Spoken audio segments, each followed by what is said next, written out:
Open Your Eyes est un projet artistique pour la cause animale. C'est un projet qui regroupe donc mes deux passions, la photographie et la protection animale. Son but est en premier lieu donc d'informer, d'orienter et de partager donc de nombreuses informations au niveau de la protection animale et surtout de faire agir les personnes qui ne savent pas forcément quoi faire pour aider alors qu'ils en ont envie. Et ils peuvent, grâce à Open Your Eyes, aider à de nombreux niveaux, notamment derrière leur ordinateur, pour commencer, et après sur le terrain, comme par exemple au refuge où il y a énormément de choses à faire. Donc notre but premier était donc d'agir via l'art pour la protection animale, en choquant, en faisant passer de bons messages. Nos actions, donc en premier lieu, ce sont donc la réalisation de shootings photos et de réalisation cinématographique. Donc nous traitons différents thèmes de la protection animale tels que la fourrure, la vivisection, la maltraitance, l'abandon. Les personnes qui souhaitent adopter passent par nous.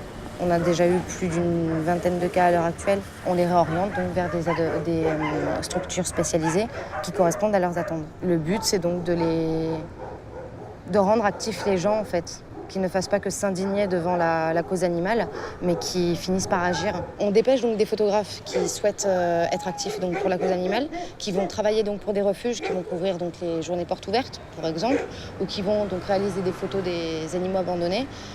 Et une belle photo est généralement porteuse d'adoption. Il n'y a que 7 mois, et à l'heure d'aujourd'hui, on s'est étendu sur tout le territoire national.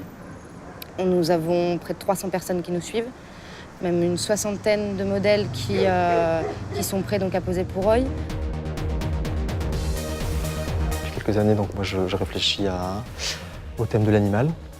Il y a plusieurs années, donc en 2007, j'avais réalisé une série de portraits, une série artistique, où je proposais une tentative de rapprochement entre l'espèce humaine et l'espèce animale. Quand j'ai pris connaissance du projet Oi, et j'avais la possibilité donc de m'exprimer plus précisément là, sur la thématique de la protection animale.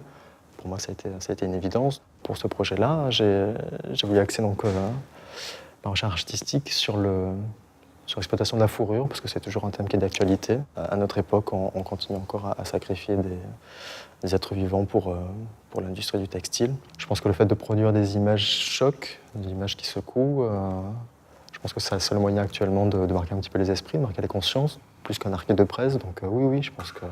Puis le fait de le diffuser par les réseaux sociaux, par les sites internet, par Facebook, je pense qu'on touche pas mal de gens, donc oui, c'est efficace.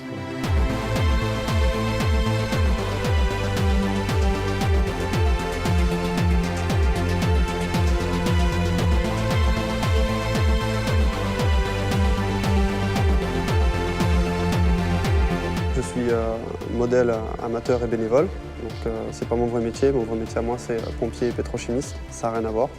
Mais je sens que je peux quand même apporter mon aide et aider à faire avancer le projet, concrétiser mes convictions et de façon à ce qu'elles prennent forme et que les gens se rendent compte un petit peu plus du monde qui nous entoure. Il y a encore quelques semaines, je ne connaissais pas du tout le projet Oi.